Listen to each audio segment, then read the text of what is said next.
Welcome into another amazing episode. Happy Friday, Denver. I couldn't be more ecstatic to be here. It's so good to share my time with people that I humbly respect and also learn from and look up to. And so I just got to start off by being like that. And you know that we are brought to you by Mile High Life. They got a brand new website, brand new logo. Everybody go check it out. And also brand new podcast. Vic Lombardi podcast is on there now. You have to check that out, along with so many other great local Denver podcasters. And we are so happy to be a part of Mile High Life. And you know that you got to go check us out on all the social medias. We'll get into that closer to the end of the episode. But I am joined by two of my very, very best people. Kev, cooler than the other side of the pillow. Kev, what's up, man? Hey, man, good to see you. Happy Friday, Denver. Having a cold one here. Hope everyone's having a fantastic week and easing into the weekend. You know I'm also joined you by my man, John X. You on point, X? All the time, Raw. Now let me ask you, are you on point, X? All the time, Raw. Why don't you hit him with the first segment? We're happy to be here. Let's hit it. Yeah, we're hitting this. And this first segment is actually quite a crazy story. So car theft is huge in Denver. There's almost 15,000 cars stolen annually just in Denver. And a father saw his daughter's car get stolen right out front of their house. So they were doing some moving out front. They had the car open. It was running. And they witnessed somebody jump into the car and start to drive off. So before I go into all the details of this, I have a quick PSA. You know, we want to make sure to advise that Denver law enforcement, and probably all law enforcement, does not advise that you pursue thieves that stole your vehicle, even if you have an opportunity to. They are normally armed. They are, more than 70% of the time, have other felonies associated with their record. So if you see somebody stealing your car, it's advised to not follow them. Does that feel like a no shit premise to you guys too? Like, I'm not does. following. It's my car, man. Okay, like fucking take the car. I don't need it that badly. Like, just go. I'll let the insurance company deal with it. Yeah, we'll sort it. You know, we'll get to the bottom of it. Dude, where's my car? I mean, we'll get to it. You know, I don't think it's a great idea to chase after these guys. Well, and a lot of times cars are stolen to go commit other crimes. Right. Too, So.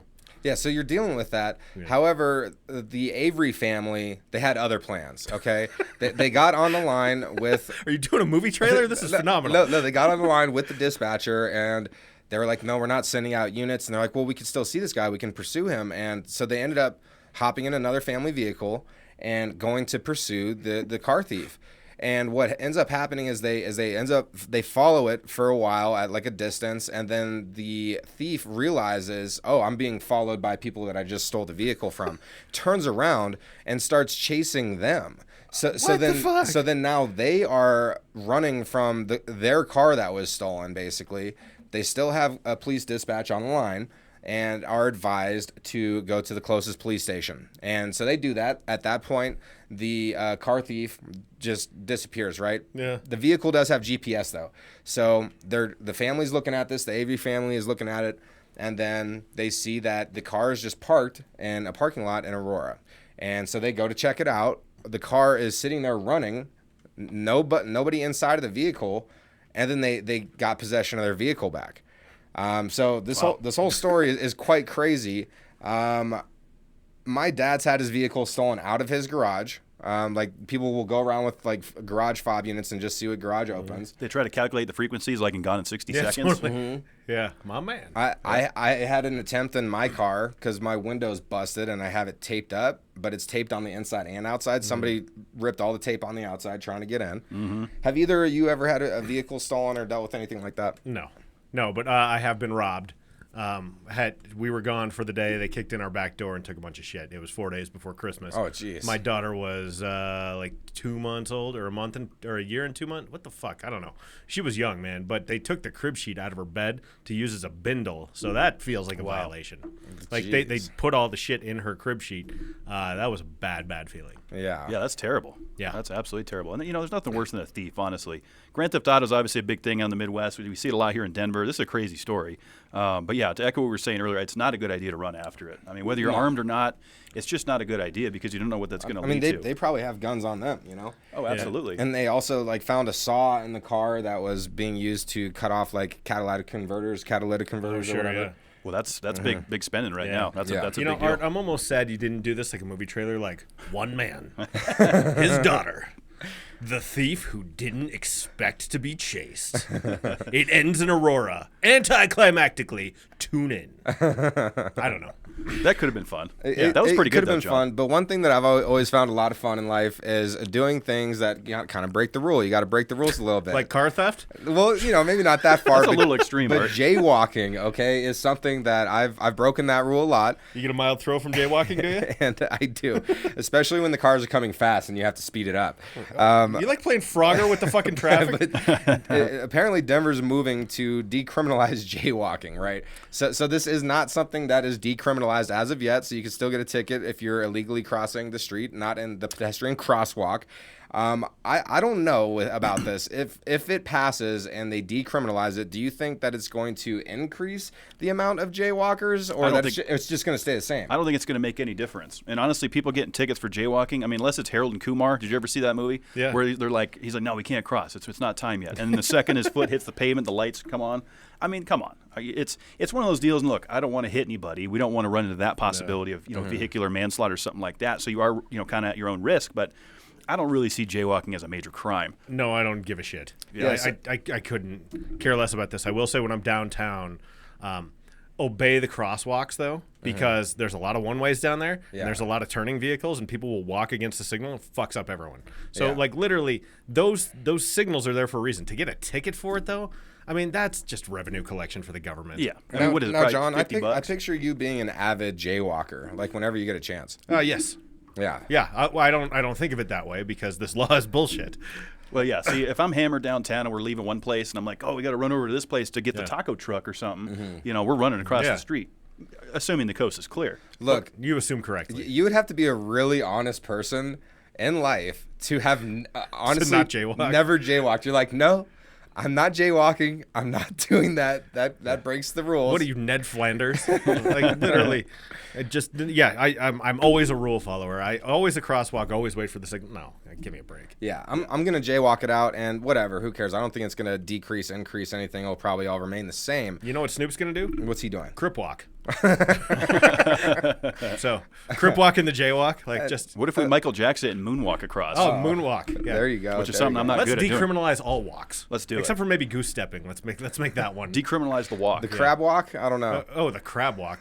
Watch you're downtown. That motherfucker crab walking? Why? Like, what happened here? Well, we're going from outside to outside online magazine. Oh, dude, I found this on social this week. I think it was shared by Warren Miller, but this was a phenomenal long read. Check it out. It'll be linked in the show notes. It is Outside Online Magazine talking about the past and future of Aspen. Aspen used to be a haven for weirdos. It's an old silver mining town. When silver was declassified as a currency, what you were left with was a bunch of weirdos who didn't fucking want to be in society. They're like, oh, we can ski here, or we can, escape the IRS, or we can just hang out in these backwoods, and that fostered a really cool community. If there's one group of people that are among my least favorite, it's rich posers. Just rich people who want to experience culture but do it in almost like a McDonald's play place kind of way. Oh, it's weird, but hey, this is expensive enough to where all the real people are out. And that's kind of what Aspen has become, this rich person playground where they get to pretend to be weird, but they're still just rich squares. And it's frustrating to me because that happens to a lot of mountain communities because rich people go there, money comes in, and it becomes less cool. The reason it was cool in the first place no longer exists. So, Kev, you read this. What did you think of the article? I thought it was good, and it was. They referenced that large man that had passed away. Was his name Bob? I don't remember. I don't remember his name. We'll find his. Was he the sheriff? No, he wasn't the sheriff. He was one of the cool guys that innovated the area. Yeah. And he was this big giant man. He had these big old paws that people would take pictures with and stuff. But my first experience in Aspen was 2010 because I haven't been around this parts as long as you guys have. Really cool town. I mean, I like the X Games would always come there. The cuisine was really good. And there's some really cool distilleries up there. Woody Creek's just outside of Aspen. Yeah. So I would agree, though. Jeff Gordon had a house up there just in Carbondale outside of Aspen. He sold it. He's like, I'm getting out of here. It's definitely a changing town, but I haven't been up there in a little bit, to be honest. But I have heard the Belly Up is a cool venue. Yeah, and it was referenced in there. It's one of the last local hangouts. Yep. And people always want to go to local hangouts. We talked about that. They do. We talk about Book Bar on this place and Mutiny. That's what makes a city a city. And so much of that is going away from Aspen because the billionaires are pushing out the millionaires. Well, I'll tell you, there's one establishment that they're missing out there in Aspen. And I went to CMC, Colorado Mountain College out there near Carbondale, and Aspen was like one of the closer areas. And, you know, we were trying to do some things, man, and trying to find a strip club in the mountains is damn near impossible. And so that's one thing that Aspen is totally missing, because we were running around all the slopes trying to find one, couldn't find one. But speaking about running, John, when's the last time you ran a mile? That would have been 2 days ago. Wow. So Wednesday morning. When was the last time you guys ran a mile for time? Oh, When I was playing high school baseball. Okay. So Yeah, for time. Okay. What about you? it was definitely, you know, I would go back to middle school track. I'm pretty sure that at one point, late teens, early 20s, I timed a mile on a treadmill once, but it wasn't like, it was just personal. Treadmill? Treadmill. Oh, okay. Tread mule. I mean, I can see like why that. it'd be a mule. No, treadmill. Yeah, no, you get on the Tread mule, mule? and then the mule just walks it for you while you're sitting on top of it, like, go donkey, just drinking your beer. So I ran it on Wednesday through Orange Theory. They do benchmarks quarterly. I got to tell you, dude, I was nervous beforehand. I felt like Yeah. I was back in high school. I'm like, am I gonna have to like fucking do algebra after this? Because that's how it feels. Wow. Like high school was weird, right? Yeah. Because it's like, hey, go run a mile, and now like learn geometry. Yeah. And you go, why? Like, what is this school that we're doing? But I had a goal for it. I wanted to get under 10 minutes. Oh, you totally did that. I did. What did I get? I guessed 8:34 yesterday, I think. And God bless you for that. What did you guess? I'm going to go 9 minutes, 13 seconds. Ooh. I got 9:44. Okay. So that's good enough for me, though. That's good. And I've told, like, and it's funny because anyone who runs knows that's not a good time, right? Like, if you're running a mile, if you're running lots of miles and you're averaging like 7-8 minutes a mile, that's good. That's great for me. I suck at running. And so, like, I'm happy with my level of fitness because I'm telling people, they're like, I don't think I could run a mile in 10 minutes right now. And I'm like, I don't know if I could either, John. Yeah. I think I get hit 8 minutes, but that's only because Shit. because I walk constantly, Yeah. and I know if I'm pushing it, I could walk 4 miles in 1 hour. So that's Okay. 15 minutes a mile. Yeah. And if I just stepped it up a little bit, like, sure, I'm going to be winded and whatnot, but I feel like I could hit the 8-minute mark. My best mile ever when I was doing track was 6 minutes 36 seconds. That is fast. But I was Yeah, I was tiny. Like I was not blown up like I am now. Well, I was not a runner. I'm not a great runner. I was a swimmer. Oh, yeah. So, like, Swimming's great. but running was always hard for me. So I was happy to get what I got, and just keeping it up. And it's part of the new year. Yeah. Being accountable and. Well, congrats on hitting your goal. Thanks. Yeah, good job, Yeah, man. No, appreciate that's it. cool, I man. was 2 seconds off my PR at Orange Theory. My best one was 9:42. This one was 9:44. I was sucking gas by the end, though. Yeah, I think if I got out there, there's no way. I'm not going to say there's no way, but I doubt I could get under 10 right now. Just based on the amount of beer I drink and how much not moving around I don't do anymore. Well, and if you're out of practice running, Yeah. like my feet would kill. Like when I started at Orange Theory, like you got to train your feet. They say when you get on a bike, you got to train like your saddle because your fucking gooch hurts. Oh yeah, your ass hurts and stuff. It does Yeah, start to bad. hurt. Yeah. But I'll do it in cowboy boots too. I'll run that damn mile in cowboy boots. Is what I'm going to do. And I bet you it would look, you'll probably pick up a girl or two at the finish line. I mean, look, I'm there for time, Art. There for time. Wear the cowboy boots and shorts like you're fucking 6 Oh, years yeah. old. Like I'm one of them Cajun people. Yeah, get a cape on. That'd be a sight for sore eyes. Yeah, like you're dressing yourself for kindergarten. Yeah, Perfect. yes. Well, talking about dressing yourself, there's a store that had an unwelcome guest for a little bit. Yeah, that's right, Art. There is a Kohl's out in Lakewood that had a visitor that's really overstayed his welcome. My best friend Jason used to work at that Kohl's. Really? Yeah. At that same location? Yeah, like, where is this? Like US 6 and 40? Like, yeah, right about there? give or take. Yeah, no, I know that Kohl's well.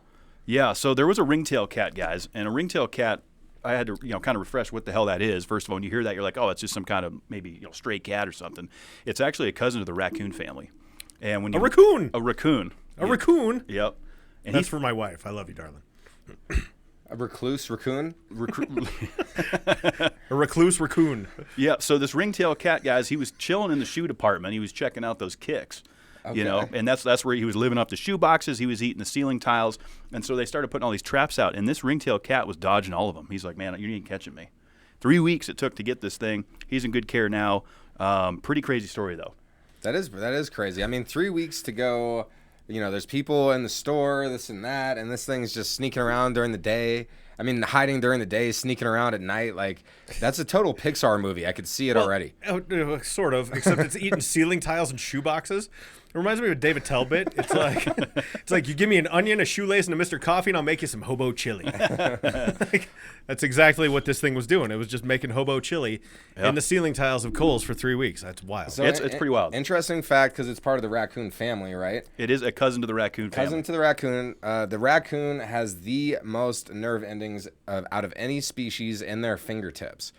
And so raccoons are that's why you always see them feeling around. They're always like kind of checking it out. Like they can see with their fingertips in a way that no other animal can, which is kind of interesting. When I'm walking around at night, I know my house well enough to where I'll ask my feet where I am, like in the house. Like I'm like, how many steps have I taken? I'm like, okay, I know about where I am. It's muscle memory, right? Yeah. That's exactly what it is. But like I always tell people, I ask my feet, they're like, dude, you smoke too much weed. And I'm like, no. But like if you ask your body, like my where feet told me. I know where I am. Like so like the raccoon is listening through Recluse its raccoon. The raccoon. through its paws. That's pretty interesting. I'm not real good at walking around at night, trying to find my way around after a couple cold beers and it's dark.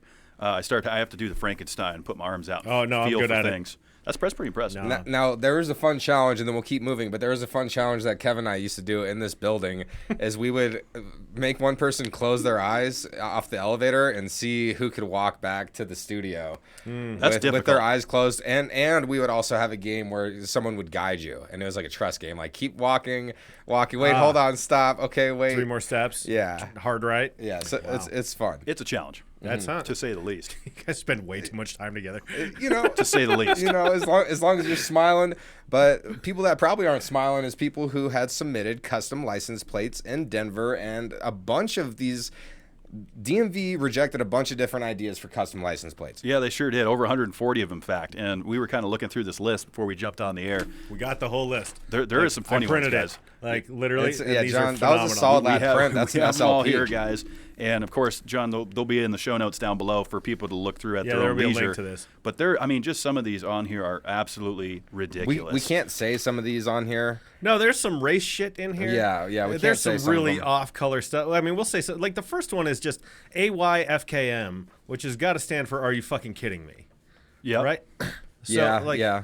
There was one in here, BTFO. I don't see it though, John. Back the fuck off, right? It's yeah, just kind that of a makes funny sense. license plate. Like one of them just says F gas. Yeah. What that's is got to go on a plug-in hybrid or a Tesla. Or something. what is Ween? WEEN. That's Dude, on the Ween site. is a band. Like and a weenus is your elbow. But that is true. But why does Ween get rejected? Probably because it's a synonym for peen. Yeah. I mean that makes sense. Jump on my ween. Jump on my ween. The Ween. If you really want to be seen, get on the ween. The one right below that says "nuttin' me," and and I was wondering, like, you guys are single. Should we try and find that chick's number? Yeah. Right. So what if it's not a chick? It might be somebody then that who knows? That's fine. I want the Someone's number either getting way. Good for you, buddy. Like, Asshole with Z's, AZZ hole, asshole that was rejected. F boy. Yep. Rejected. There's one SEEUNT. Rejected. Yeah. Rejected. So, CUNT. Yeah. Yeah. Got it. We know where that's going. So 2 down here that I love. Taff. One is Mojon. Rejected. Mojon. And so I'm like, what, more John? Like that? Why? Why would that be rejected? Everyone needs more John. Everyone needs more John. Right below that is Chicago. Yes. You guys remember Ace Ventura 2? Yes. And then there's a P. There's a P. No, hold on, man. PP one. Oh, no, go. You remember in Ace Ventura when nature calls? Chicago. Yeah. And he's like, shish kebab, Shawshank Redemption, Chicago. Remember he's getting so the Chicago one. I'm like, why would don't reject that Chicago? Come on. And then below that, of course, we have the pussy wagon. Oh yeah, the PSYWGN. Bill? Yeah. So there is some funny ones on here. I'd encourage the viewers and listeners to check out on their own discretion. But what's crazy is there's an AI that's been implemented with the Colorado DMV that can screen this stuff out as these vanity things are being submitted, which is insane because there's obviously some sort of formula that had to be implemented to be able to go with these acronyms. Have you guys ever messed with vanity plates? No, not my thing. I have one in mind, and I've had it in mind for a while, and I'm not at a place to disclose what that would be. Can I take a guess? No. Okay. I'm not at the place to disclose what that would be right now. So, where we're going next is so Colorado. Look, in Denver, this has been a thing for a little bit. You've been having to pay 10 cents for a bag when you go to Targets or grocery stores or what have you. So now it's state law. Now you're paying 10 cents for your bags, right? And grocery stores, everything included. So big question here, and we just feel like this was important so the Denver people know, where's that money actually going? So 60% portion of the fee revenue can be used by the municipality or county to pay for administrative and enforcement costs and or recycling, composting, and waste or outreach education activities. So that's where it's going. My question here is, do you think that this is going to increase the amount of reusable bags that people bring into the stores with them? Absolutely. I think 100% it's going to, not only that, you're going to see more people walking out of stores just with their arms full of shit. Now, some of my clients that I call on during the week, they're having to implement this. It's not something that they've been familiar with doing because, as you mentioned, John, in Denver, Boulder, this has been a thing for a while. But now this is a statewide deal. So it's going to take a little bit of time for not only the consumers to get used to it, but also the retailers to have to implement that with their practices day to day.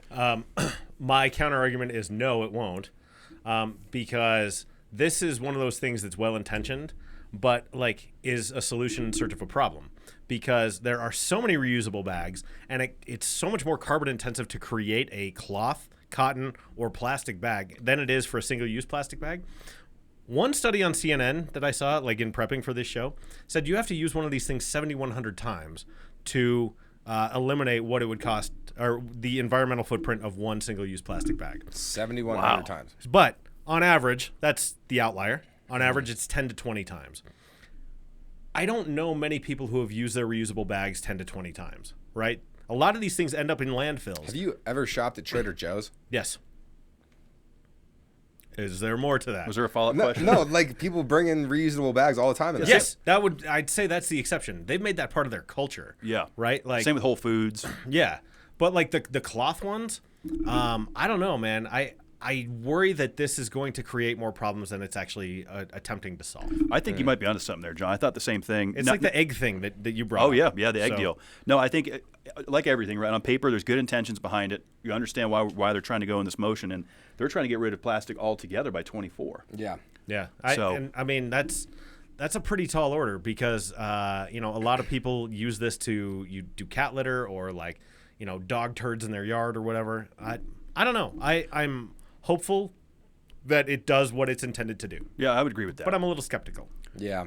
So you reuse your grocery store bags then at home? I do. I do hold as well. on to them. So trash liners for your restroom in your house. Yep. Also, your reused bags are clutch when you're moving for cups, plates, things of that nature. You pack it with those plastic bags. It works great. Oh, yeah. Or if you're just maybe taking a trip out somewhere and you want to throw a couple things for the day in there, maybe take a couple beers with you somewhere. That's why I always hold on to them. You know what the best ones are? The Target ones. Oh, yeah, because those are thick. Yeah, those are the high quality bags. Yeah, the handles won't rip. Yeah, I'd rather pay 10 cents for those than the 10-cent King Soopers ones.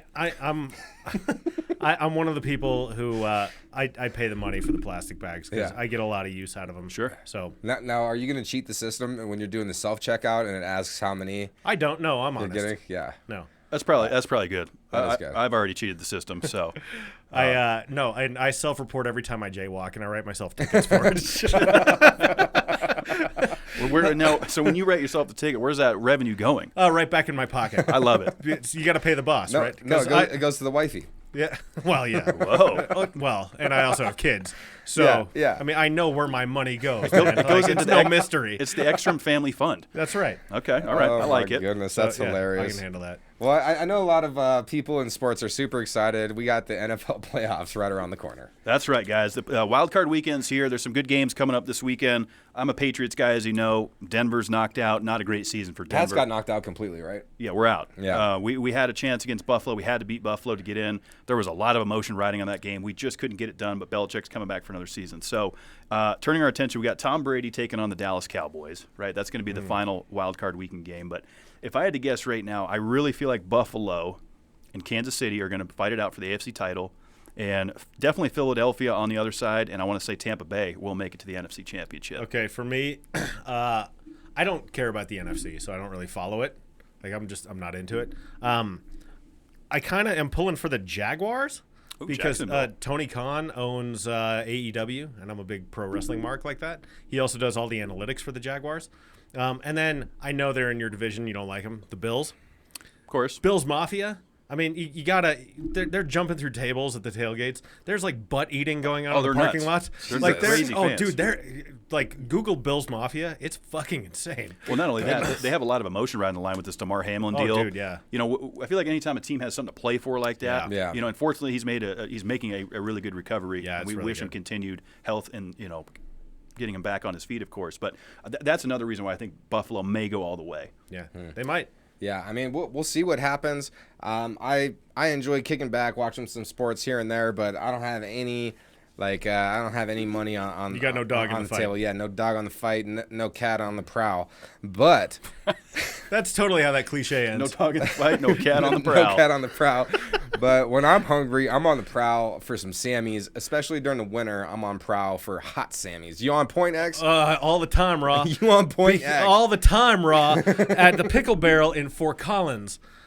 Because it's been shuttered since August. Every time we've gone up there, it's been closed. We didn't know that it was like going to be permanently closed. It was rescued by new owners. They are bringing it back here coming up in March. It is my absolute favorite place. I have so many fond memories. Sometimes the wife and I would we did this during quarantine too. Remember, like, when you weren't supposed to leave? We went up Yeah. to Fort Collins and then just ate lunch in the Oval at CSU. We had to get the fuck out of Dodge. It's important. My favorite thing there, they do a great pastrami on rye. My wife gets a thing called the Toonces, which is this hot turkey, avocado, and Havarti sandwich with good. ranch. It's outrageously good. Make my stomach rumble. I want to drive up there now.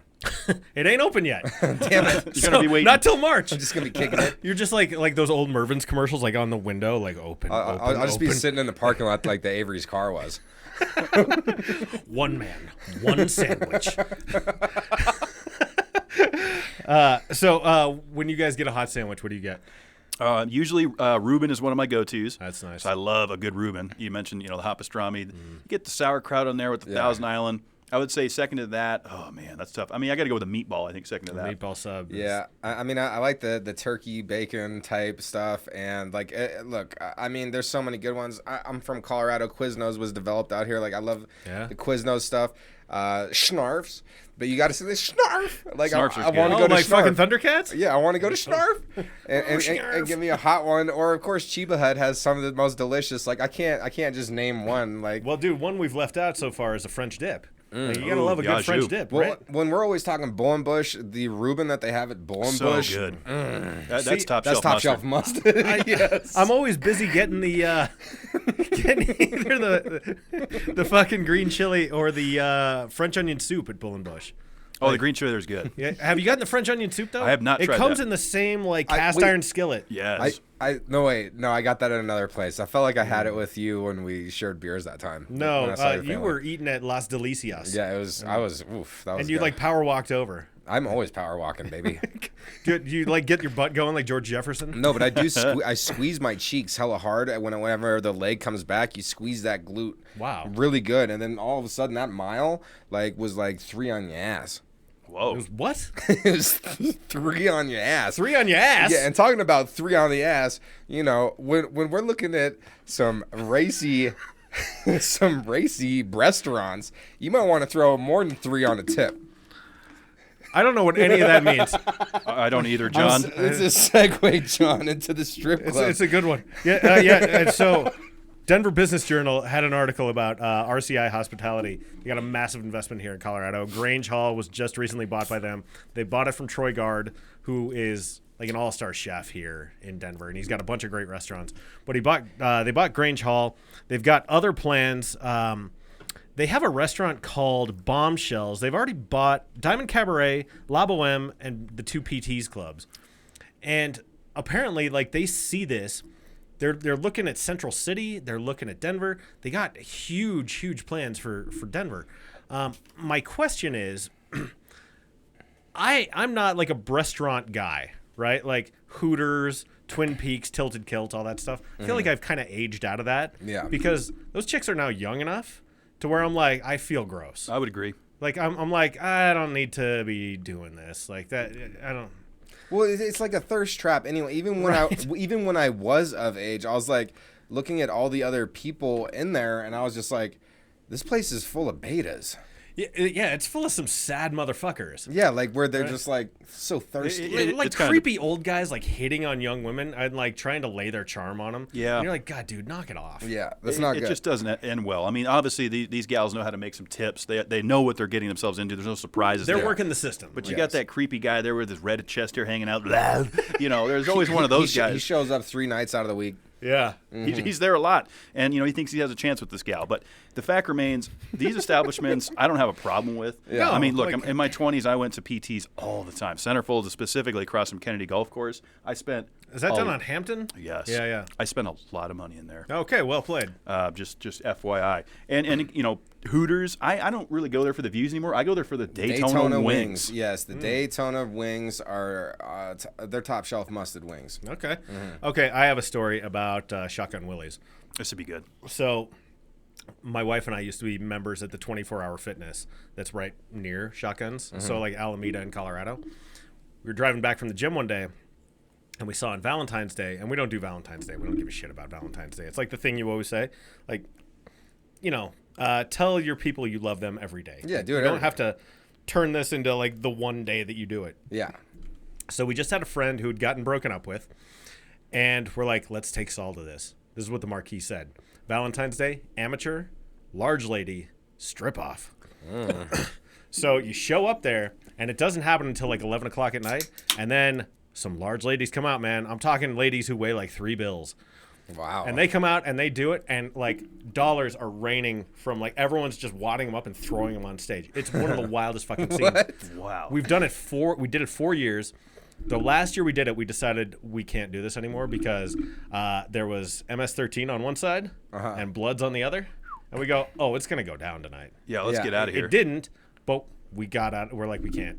Because the word got out too. Yeah. You got to leave early. Yeah. Yeah. You got to know But when, then when you cut miss your losses. then you miss the large ladies and you Well, defy no, the whole purpose. You stay for the first 10 minutes.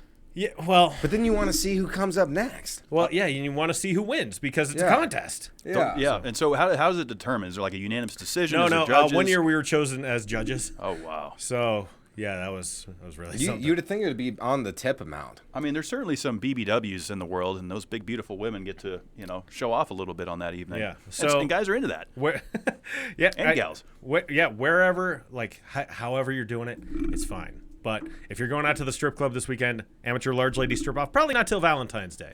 Well, what else is going on this weekend, though? So tonight, sold out at the Bug Theater. Adam Caton Holland is recording his album. Adam Caton Holland, someone I've had on my show. I love the Growlix. I love his work. He is a Denver institution at this point. The Bug Theater, the world-famous Bug Theater, is a great place to catch a show. My wife and I are going to that. Should be really, really That'll be funny fun. night. That sounds like a good time. Yeah, that'll be good. And then also, no matter where you are, listen to Vic Lombardi's Denver. You mentioned it. It launched this Tuesday with first Absolutely. guest Chuck Morris. Chuck Morris is a Denver music legend. He tells unreal stories on this. What a great podcast. I listened to it. It's fantastic. You listen to it? I Thank did. you. Great stories about Willie Nelson and Oh, yeah. Phil Anschutz and the Nitty Gritty Dirt Band and Big Head Todd and the Monsters. See, and I love all those bands. And Yeah. that's what's cool about that show is I love how he's diving into because I love old music stuff and hearing Yeah. the stories from the road. But yeah, listen in. Yeah, Chuck's amazing. It's part of the Mile High Life Network. With us, we're happy to have Vic as a part of it. Yeah, super cool, man, for sure. If you're feeling frisky this weekend and you want to put your skates on, you can go downtown. You can go downtown and do free skating from 10 a.m. to 10 p.m. That's at the Skyline Park. Probably about 5 blocks from where John used to work would be my guess. 1 block. One no, block. whoa, Kevin. one block. One block. Yes. I haven't done skating in a while, but that sounds like some fun. That does sound like a lot of fun, you know, and it keeps you active, right? So one thing. You're not prepared for how much your feet are going to hurt, though. Oh, no. no, those are not comfortable. Ice skates destroy your feet. They hurt so bad. They do, afterward. Yeah. especially if you're skating for a long period of So time. what do you think is the threshold to where the foot hurt really starts? Is it like 10 minutes? What do you 15 God, minutes I out there? don't What know. is it? Well, I don't know, man. It's early. It's like a 7-minute threshold. I don't know. It's quick. It's quick. I would 7-10 minutes. Yeah. 7-10 minute That seems throreshold right. until your feet start swelling up from Yeah, ice skates. and your foot muscles, because the blade is so narrow, your foot muscles are firing in a really interesting way. Cramp up. So I used to rollerblade all the time. I was a fruit booter, and Fruit booter? yeah, well, it was the '90s. So Okay. here's the old joke. It's a non-PC joke, right? That I'm not going to say on the air. Why am I doing this? I'll tell you guys. We'll take that air. off air. Yeah. Let's take that off. I'll take my joke off air. Thank you. Yeah. Copy So what I want to say that everyone does this weekend is, hold yourself accountable, right? It's the New Year's. Last week, what I suggested that we do for the weekend was to actually follow through with your New Year's resolutions and do that. So let's be honest with ourselves this weekend. Let's actually hold ourselves accountable. And if you fell off a little bit, look, that's okay. I have failed to success in more ways than one. So look, if you cheated, like you didn't quite fulfill your New Year's resolution, maybe you had a drink. You said you weren't going to drink, but you had a couple drinks. That's okay. You're not back on square one. Hold yourself accountable on that. Keep moving forward. I highly recommend doing that this weekend and putting yourself on top, because that's where we all deserve to be. And with that, we are going to wrap up this epic episode. I had so much fun scripting this one with the two of you guys. Definitely check us out everywhere. It's at Happy Friday Den. That's DEN for all social medias. happyfridaydenver@gmail.com if you'd like to reach out to us. And you know that we are brought to you by Mile High Life. That's milehighlifecom. Bring it in, Fricashinas.